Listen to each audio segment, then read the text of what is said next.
Hello friends, this is Dr. Vijay, consultant surgical oncologist from Apollo CBCC Cancer Care. Hello friends, I am Dr. Rishit Shah, medical oncologist, Apollo CBCC Cancer Care, Ahmedabad. Today we are going to discuss about a topic on diet, physical activity and alcohol consumption and certain associated myths. These are actually taken from 2020 guidelines of American Cancer Society.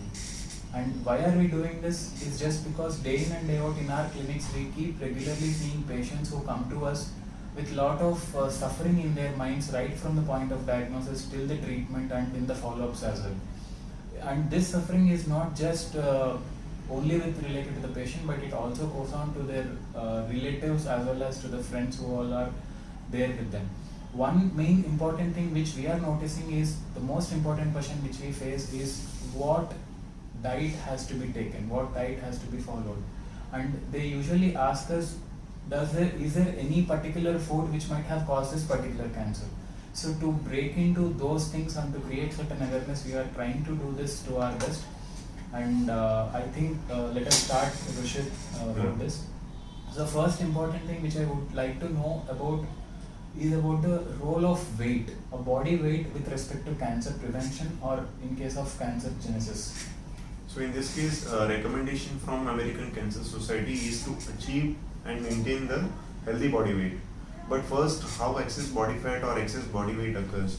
It occurs from energy imbalance as a result of excess of energy intake and less of physical activity. So imbalance between this results in excess body fat or excess body weight. Apart from that, other risk factors are a person's own body metabolism as well as aging, which also affects the body weight or body fat. So dietary factors which are most consistently associated with increase in body fat are Western types of diet, high intake of fast food, refined sugars, refined carbohydrates, as well as less intake of raw vegetables and fruits, what we call Mediterranean diet, which actually is helpful in reducing the weight. Also, aerobic physical activity, including walking, running, swimming, these activities are helpful in reducing body weight rather than a sedentary lifestyle, sitting for a lot of time against the screen like a mobile phone or laptop. Those are very harmful activities actually and leads to weight gain. So next question is how do we measure our body fat? So there are a lot of methods, lot of precise method by which we can measure our body fat, like DEXA scan, special kind of MRI and CT scan, but these methods are not logistically feasible and we cannot use this for general public. But what we can use is body mass index called BMI, which actually uses a person's height and a weight, and a ratio is calculated and a figure is derived. So normal BMI is between 18 to 23 for a Indian and all Asian population. Any BMI between 23 to 25 is considered overweight, and above 25 we call it as obese. So it is again categorized into type 1, 2 and 3, stage 1, 2 and 3 by BMI of 25 to 30, 30 to 35 and more than 35. So we should try to maintain the BMI in ideal range, that is 18 to 23. So it is the most important thing. And so why excess body weight is harmful? So it is a risk factor for a lot of cancers apart from other cardiovascular and health effects. Cancers like oropharyngeal cancers, esophageal cancers, gastric cancers, liver cancer, postmenopausal breast cancer, colon and rectal cancers, and endometrial cancers. These are the very common cancers in which obesity is a causative factor. So that's why we should assume a lifestyle which is actually beneficial, and by increasing our physical activity as well as decreasing the intake of particularly fast food and refined foods. To stress more, I have some data to show, that is 11% of cancers among women and around 5% of cancers among men are actually they can be attributed to the increase in body weight, and 60% of all the uterus cancers, that is endometrial cancers, and more than 30% of the gallbladder, liver and kidney cancers are attributable to the obesity. So how does excess body fat or obesity contributes to the increased risk of cancers, and what is the pathogenesis? So basically it creates a pro-carcinogenic environment. It increases the overall oxidative stress in the body, increases the proliferative activity of the cell, and decreases the death rate of the cells. So thereby it increases the risk of getting cancer. So Vijay, I would like to ask role and importance of physical activity with regards to general health and particularly cancer. Right, Ruchita. As you have rightly mentioned in your talk about the body mass index, which has to be maintained at a proper level, and which is particularly different with respect to Western population. We usually go on the internet and we'll just start typing our weight and height and check our BMI. But exactly, we also need to know that the chart for Indian population is different, like you have mentioned, and that particular thing is most important for us. To maintain that ideal body mass index, physical activity is must. It's not just that only with diet we can gain everything. Physical activity is definitely important, and as you have also told about sedentary life, that also has to be restricted. So when it comes to physical activity, the American Cancer Society has actually issued certain guidelines for particularly in adults, moderate physical activity of about 150 to 300 minutes a week. Or suppose if it is in case of vigorous activity, then around 75 to 150 minutes a week is okay. But when it comes to children or adolescents, an hour a day, at least an hour a day, they have to undergo some activity, physical activity. In addition to that, they also need to go through certain muscle strengthening physical activity, bone strengthening physical activity, which is more important for them. Not with respect to cancer prevention, but with respect to body development as a whole. And these two have to be done at least thrice a week. So this is one most important thing. And why are we actually recommending these things for children and adolescents? It's only because it's kind of a habit formating thing. Right. If they get habituated to this form of exercise, they'll keep continuing it even when they become adults. But when it comes to adults, do we need to really go to a gym and hit the gym to reduce our weight and increase the muscle? No. Our only intention, particularly in adults, with respect to American Cancer guidelines, is such that American Cancer Society, they say that physical activity which is aerobic in nature, like swimming, running, or walking, or even cycling. These things are more important, particularly for us, and not just muscle strengthening exercises. These two have to be delineated and separated and have to be thought in that way. So what is the actual benefit of physical activity? It reduces cancers, like you have mentioned, certain cancers like postmenopausal endometrial cancers, postmenopausal breast cancers, colorectal cancers, kidney and liver cancers, like wherever there is a risk factor of obesity as a whole, so all these things would be prevented. And coming to sedentary lifestyle, particularly in these COVID times, we all are at home. Most of the people are working from home. But screen time is increased, sitting in front of the laptops or mobile phones. So in that case, when these things are unavoidable, at least take a break, keep moving around in the home itself. So that is more important. And one more important thing, it's not just the food intake which has to be restricted and the sedentary lifestyle which has to be restricted, plus the physical activity. Most important thing is the mental stress. This has also have to be reduced in the form of yoga, meditation, or whatever things can be done that has to be done. And what is the biological evidence for this?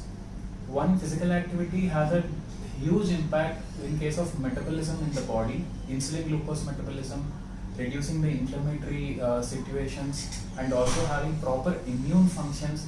These all things also indirectly have a role in reducing the weight and thereby also preventing certain cancers. So with this part of our discussion related to weight and physical activity, I would like to just enter into the domain of diet as well as the habits. So if we consider about alcohol, what is the recommendation by American Cancer Society with respect to alcoholism? Right. So alcohol is actually the third major modifiable risk factor for cancer, apart from smoking or tobacco consumption as well as obesity. because alcohol causes as much as increases the risk of as much as 7 types of cancers and many more probably. For example, alcohol increases the risk of oral cancers, oropharyngeal cancers, esophageal cancers, stomach cancer, pancreas, cancer of pancreas, cancer of liver, and even postmenopausal breast cancer and colorectal cancers. So basically, the ethanol is the main ingredient in the alcohol which is consumed, and ethanol as well as aldehyde, which is the result of metabolism of alcohol. Both of them causes a lot of oxidative damage and produces stress to our body, and thereby increasing the cell proliferation, and by thereof they increases the risk of cancer. So best thing is to avoid alcohol at all. American Cancer Society also recommends the same. They've changed their recommendation to avoid the alcohol at all, and if at all it is not possible, then to limit the alcohol consumption to only 1 drink per day for women and not more than 2 drinks per day for men. So that is the recommendation regarding the alcohol. So Vijay, what are the healthy dietary patterns, and how do they affect the risk of cancer and overall health of a person? So a healthy dietary pattern, actually if we talk about dietary patterns are not uniform over the entire world. There are different dietary patterns in America, different dietary patterns in Mediterranean region, and even in our Indian subcontinent we differ. South Indian food is different, North Indian food is different, Gujarati and Northeastern food varieties are different. But if we talk in a broader perspective, just to with respect to vegetarian food, fruits, vegetables and meat and all, in that way if we speak about foods which are high in nutrients, particularly in amount, which actually help in maintaining a proper ideal weight. So this falls into a category of healthy dietary pattern. So what are included in this? All the vegetables are included, dark green, red and orange legumes are included, beans and peas are also included.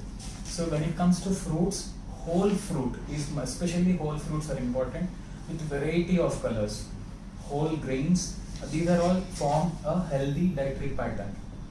There are certain food which needs to be restricted, like red meat, processed meat, refined sugars, sugar sweetened beverages and highly processed foods and refined grain products also. These have to be particularly restricted.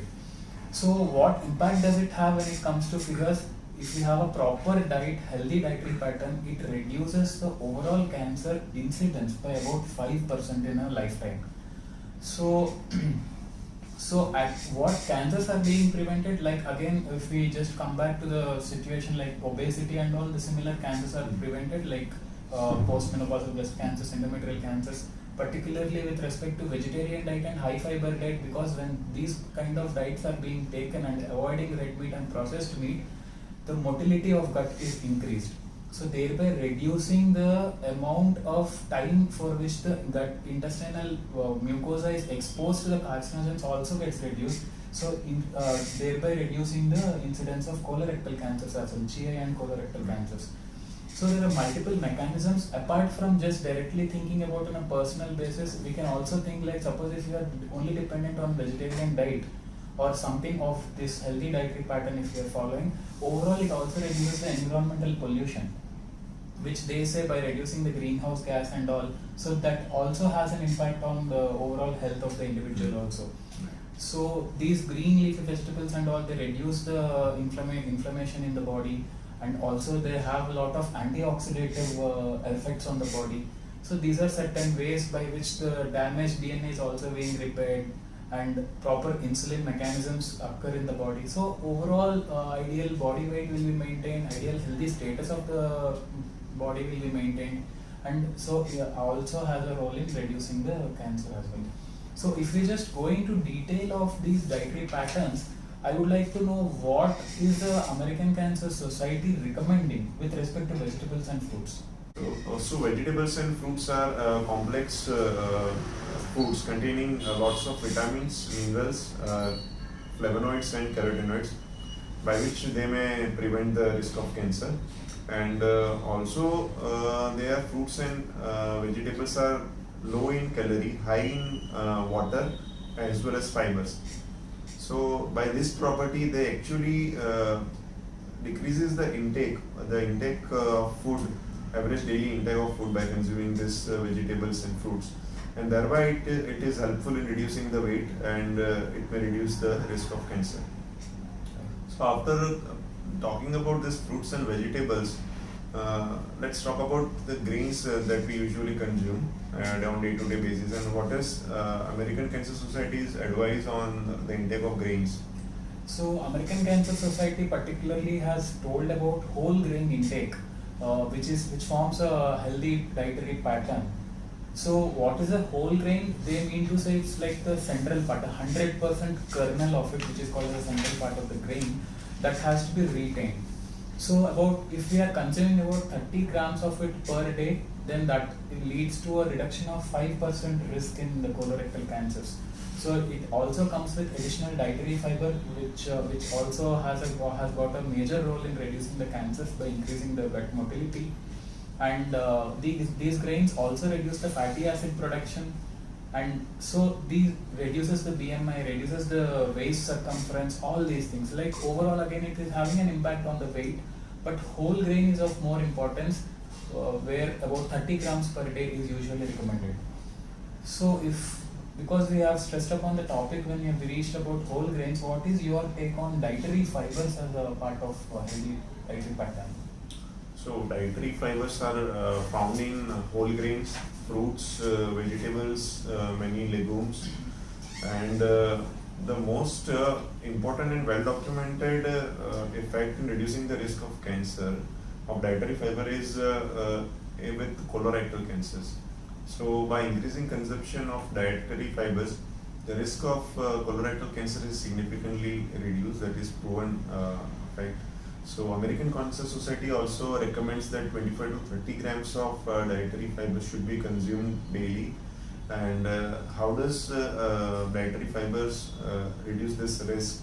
So by decreasing the intestinal transit time of the food and preventing the amount of time which this food and toxic materials come in contact with our intestinal mucosa, it reduces the risk of colorectal cancers.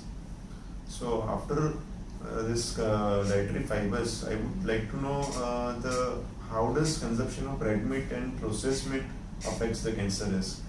So we all think about when you're particularly asking about red meat and processed meat, we all know that these are the major risk factors particularly for GI cancers.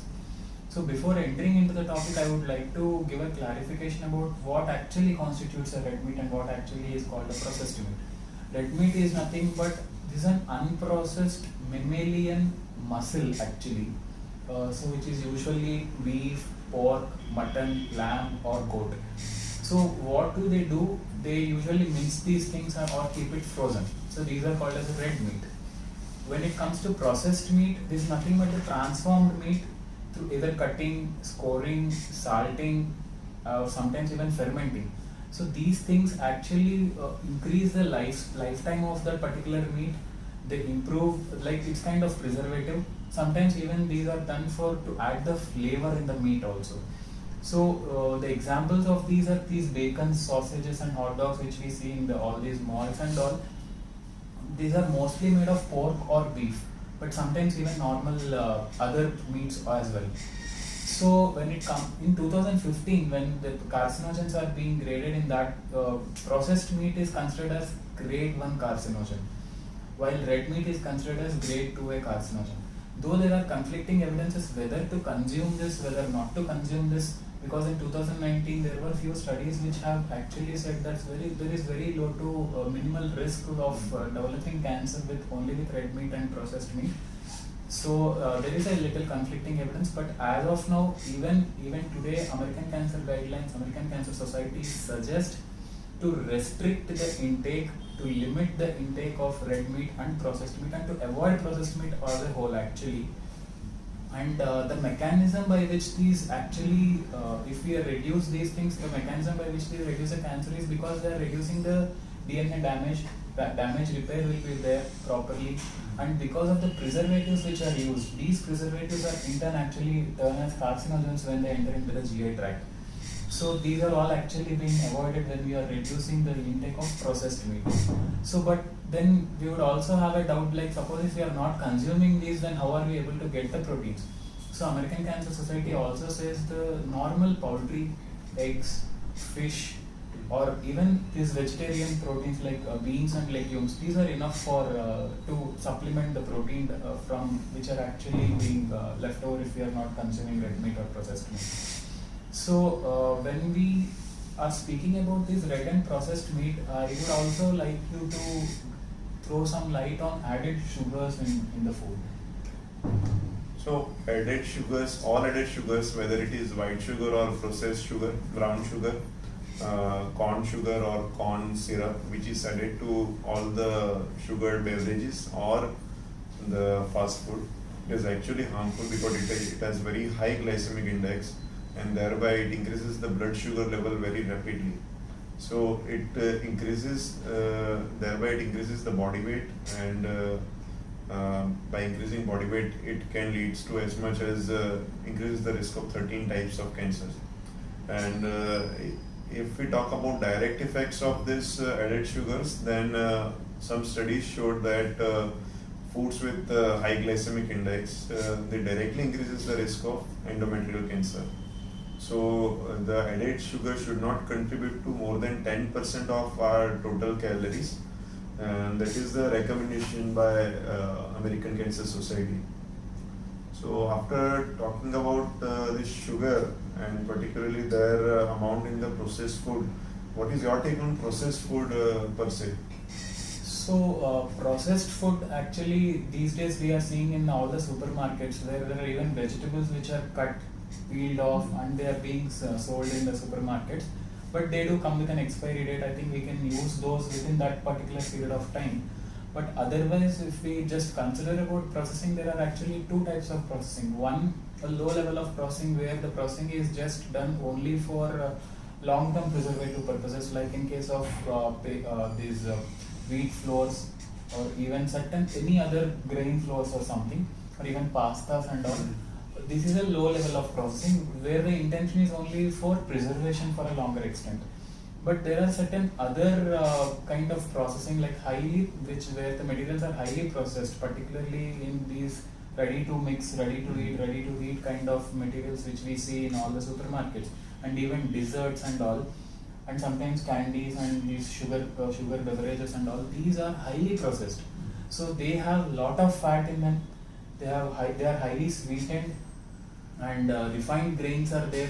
These all have adverse outcomes. These are going to have a negative impact on the health, and they are pro-carcinogenic as well in certain situations. So these have to be limited. So on a whole, processing is not bad, because there are certain things which, unless we process certain things, we can't preserve them. But particularly when it comes to these kind of shortcuts like highly processed food, that has to be avoided. When we are talking about the processing of food, I would also like to know about the daily intake of supplements like calcium, vitamins. On what basis and what levels have these to be done?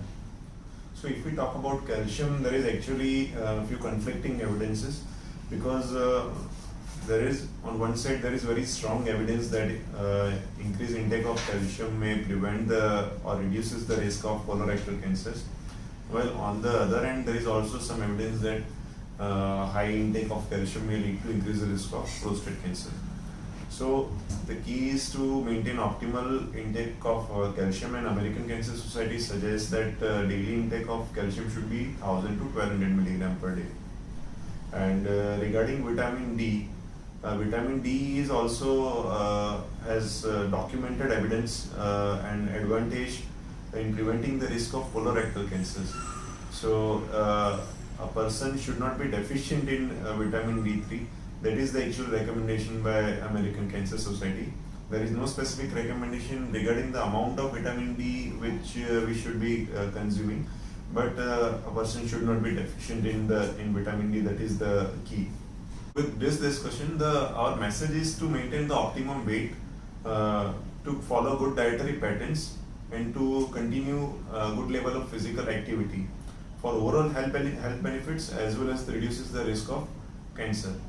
So after completing this, we would like to take some questions and few myths which we usually have in our day-to-day life, and we would like to answer them and bring clarity to the topic.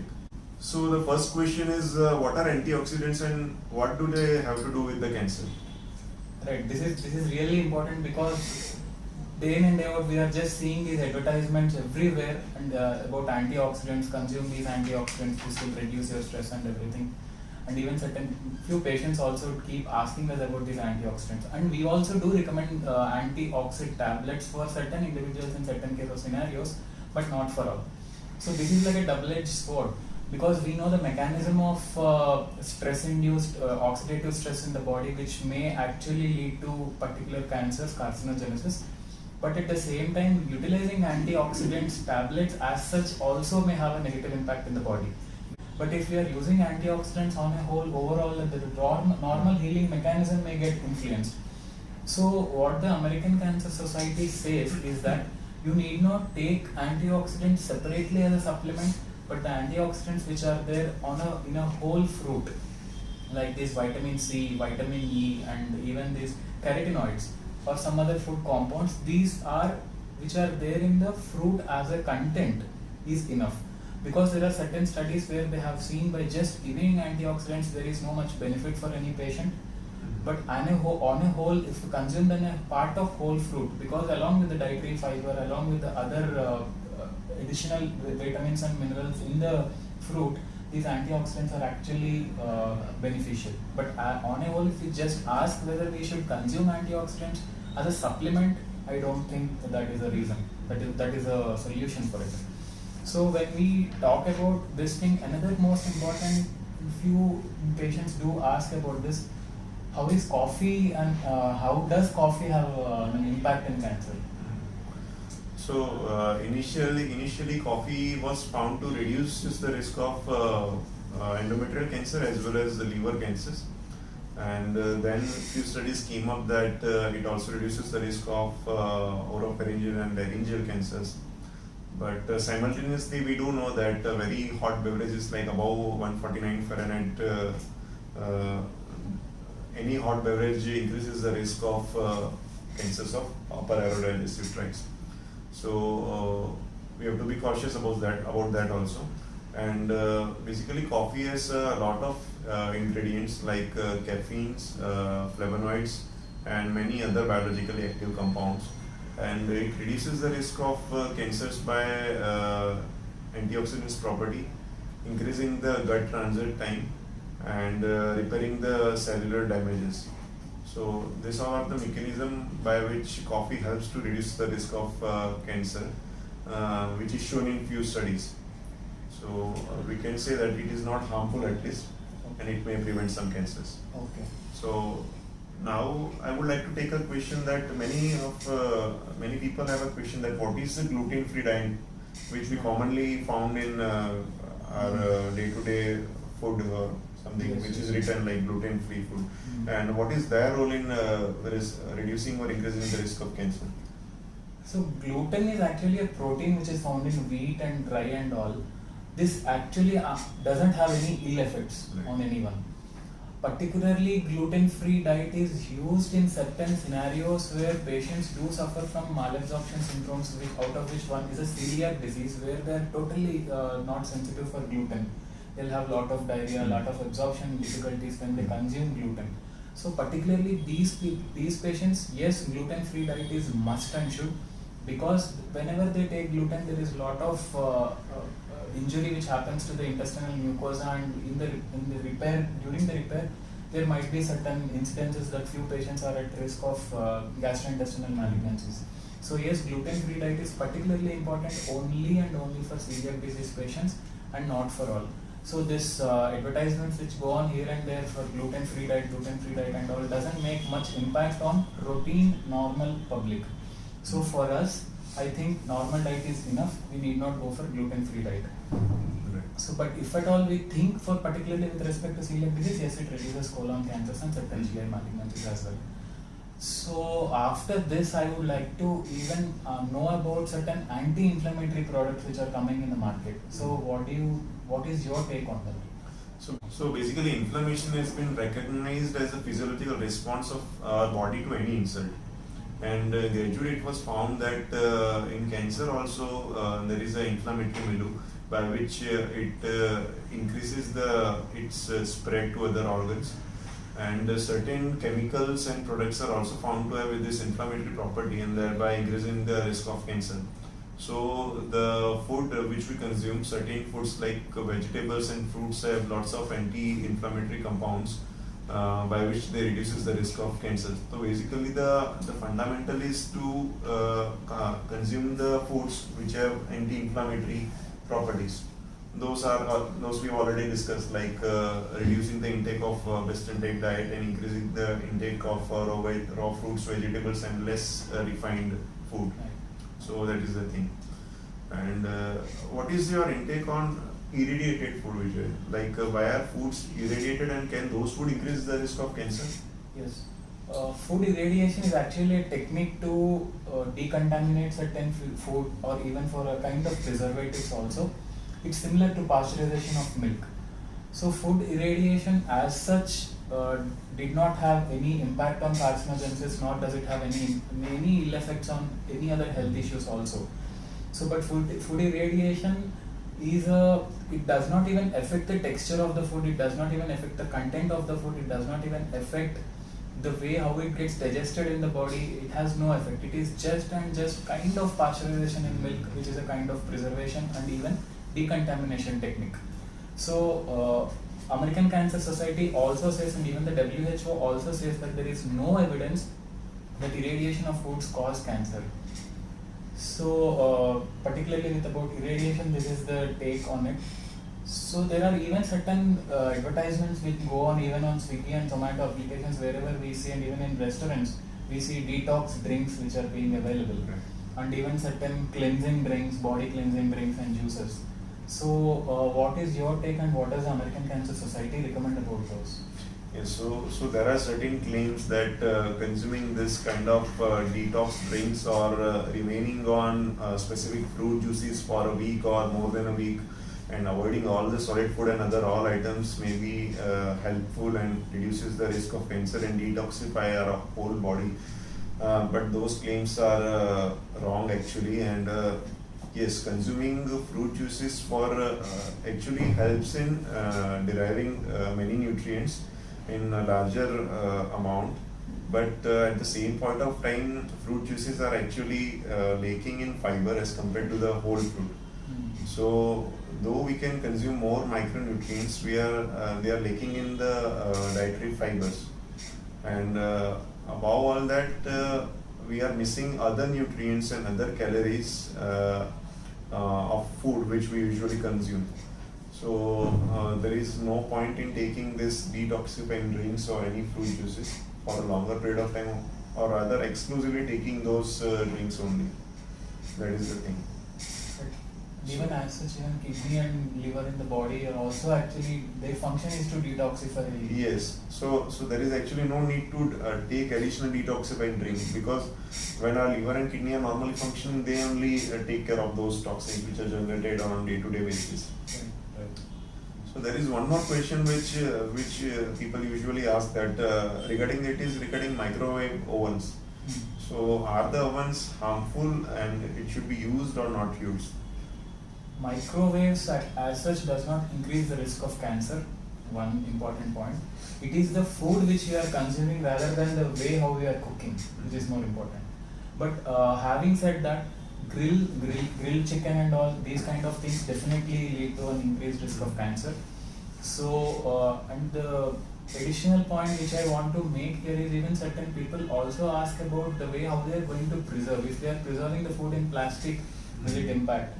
Yes, there are certain plastic materials which lead to, if we are keeping some highly boiling things or even a hot thing in a plastic material, if we are keeping plastic container, there may be certain amounts of carcinogens which might be just getting dissolved in the food. Though not proven, that may still may be a possibility. Even in Teflon coated dishes also, that may still be a possibility being a carcinogen. So if we have to strictly speak that even in the minute quantities we don't have to take any risk, then the only option is to use glass container or metal containers for storage. So particularly when asking specifically about microwave, no, it does not increase the cancer risk, and glass and metalware are the ideal containers for food preservation and storage. So having said this, I want to know about the latest advertisement which goes on about organic food and also pesticides and all. This is one more important question which people do ask, because of pesticides our cancer rates are increasing in India. So what is your take on it? So the term organic is popularly used to designate foods which are grown without any use of chemicals or fertilizers. This term is used for even animal products because they don't use any antibiotics or chemicals. They do not feed any chemicals to the animals. And for plant organics, they do not use any fertilizers or pesticides to grow them.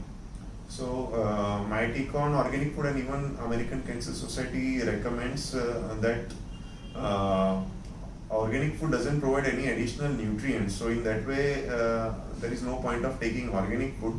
Yes, there is one study that organic food consumption reduces the risk of particular type of lymphoma, that is non-Hodgkin's lymphoma. There are some reports, but we definitely can remove those pesticides and fertilizers by simply washing our fruits and vegetables in our day-to-day practices. Moreover, in resource-constrained countries like us, and also American Cancer Society also suggests that we should more prioritize the consumption of fruits and vegetables over consuming